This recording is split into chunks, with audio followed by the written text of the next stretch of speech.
मैं अपने घर से अपनी दुकान के लिए निकला ही था कि रास्ते में मुझे मेरा दोस्त निखिल मिला। उसने मुझे कहा, राजेश क्या तुम मुझे मेरे ऑफिस तक छोड़ दोगे? मैंने निखिल को कहा, ठीक है, मैं तुम्हें तुम्हारे ऑफिस तक छोड़ देता हूँ। मैंने निखिल को उसके ऑफिस तक छोड़ दिया था। रास्ते में हम लोगों की काफी बातें हुई। उस दिन निखिल से बातें करके मुझे भी काफी अच्छा लगा था। काफी टाइम बाद निखिल से मेरी मुलाकात हो रही थी।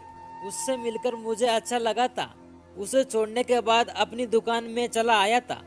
मुझे उस दिन काफी ज्यादा काम था। दुकान में काफी लोग आए थे। मेरी दुकान काफी अच्छी से चलती थी। इस वजह से मुझे बिल्कुल भी समय नहीं मिल पाता था। मैं अपने काम से ही बड़ा खुश रहता हूँ। उस शाम जब मैं घर लौटा तो पापा और मम्मी मुझे कहने लगे, राजेश बेटा कल हम लोग जयपुर जा रहे हैं।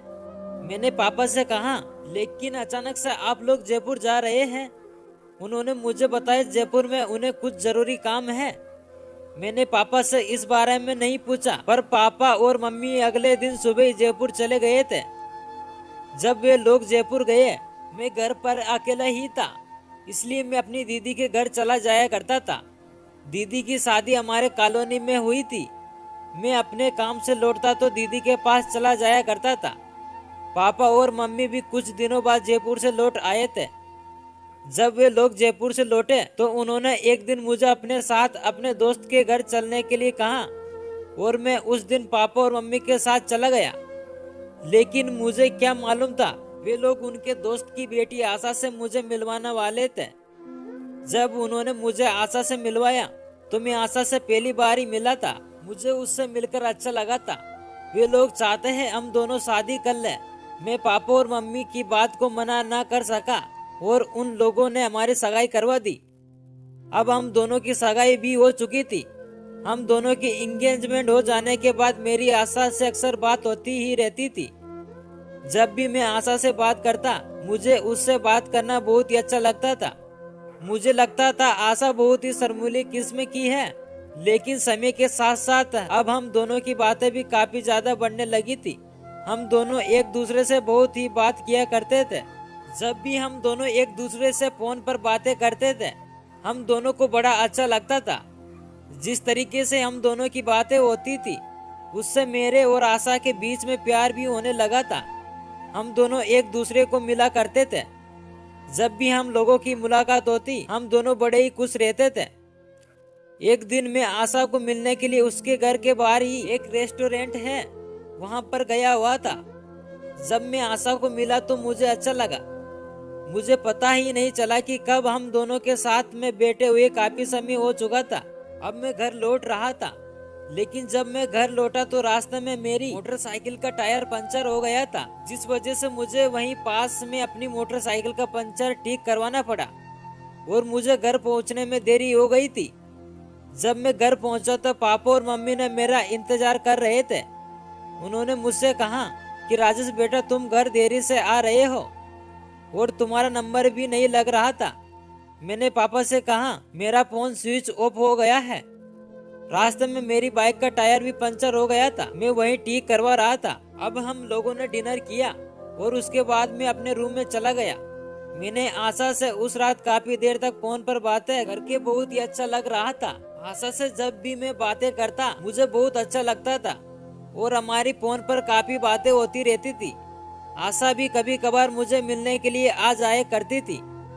अब हम दोनों की शादी को लेकर घर भर बातें होने लगी थी।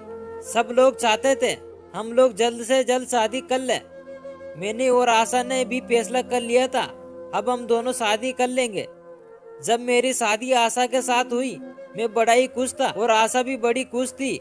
जिस तरीके से हम दोनों की शादी हुई और हम दोनों की शादी बड़े धूमधाम से हुई थी। एक दिन आशा और मैंने साथ में समय बिताने के बारे में सोचा।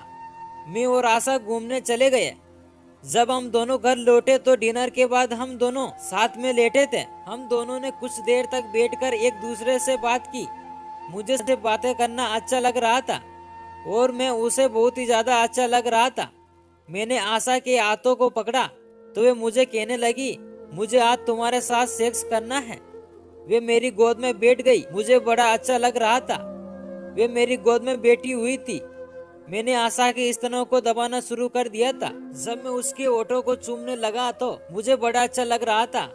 आशा के गुलाबी ओठ मुझे अपना दीवाना बना रहे थे। जब मैं उसके ओठों को किस किस कर रहा था, वे मेरी गर्मी को बढ़ाए जा रही थी।